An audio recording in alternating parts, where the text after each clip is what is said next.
বালুরঘাট লোকসভা কেন্দ্রে এবার লড়াই ত্রিমুখী। বিজেপির রাজ্য সভাপতি সুকান্ত মজুমদার এই কেন্দ্র থেকেই এবারও প্রার্থী হয়েছেন। তৃণমূলের প্রার্থী বিপ্লব মিত্র, আরএসপি প্রার্থী জয়দেব সিদ্ধান্ত।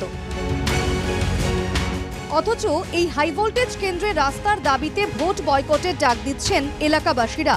বাম জমানা থেকেই রাস্তার দাবি জানিয়ে আসছে বালুরঘাটের জলঘর গ্রাম পঞ্চায়েতের ছোট দেওরা গ্রামের বাসিন্দারা। অভিযোগ, প্রতিশ্রুতি মিললেও হয়নি রাস্তা। বর্ষাকালে দুর্ভোগ পোহাতে হয় গ্রামবাসীদের। তাই গ্রামবাসীরা কোনো রাজনৈতিক দলকেই এবার গ্রামে ভোট প্রচার করতে না দেওয়ার সিদ্ধান্ত নিয়েছেন। এখানে চিন্তামণি নামে এক মহিলা এসেছিল আর রমেশ বর্মন নামে আরেকজন এসেছিল।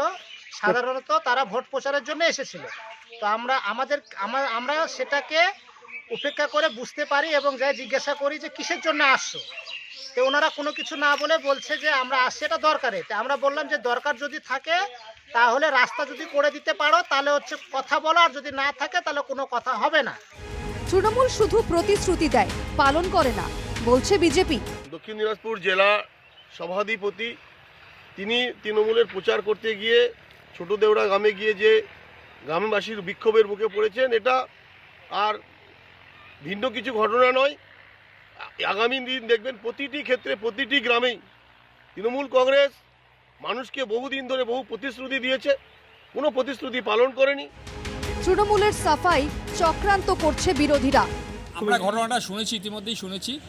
এই রাস্তাটার ব্যাপারে বলি, বিগত বোর্ড বাৎসরিক প্ল্যানে দিয়ে গেছিলেন, কিন্তু যেহেতু 22, 23 এবং 24-এর নির্বাচন পর্বটা চলে গেলেন, পঞ্চায়েতের নির্বাচনটা চলে গেলেন, সেই নির্বাচনের মধ্যে কাজটা হয়নি। পরবর্তীকালে নতুন বোর্ড দায়িত্ব হওয়ার পর এই রাস্তাটা স্যাংশন করেছে, অনুমোদন দিয়েছেন এবং তার ফলে তার কাগজপত্রের যে প্রক্রিয়াটা ইতিমধ্যেই শুরু হয়েছে। এবং সেটা আমরা গ্রামবাসীকে বলেছি, ওখানকার স্থানীয় নেতৃত্বরা বলেছেন। তথাপিও কিছু মানুষ, বিরোধী দলের মানুষ উস্কে দিয়ে আজকের এই কাণ্ডটা ঘটনাটা ঘটিয়েছে। রাস্তার দাবিতে প্রচার বয়কট হলেও ভোটের আগে রাস্তা মিলবে কি, প্রশ্ন সেটাই। বালুরঘাট থেকে সন্তু দাসের রিপোর্ট, NKTV বাংলা।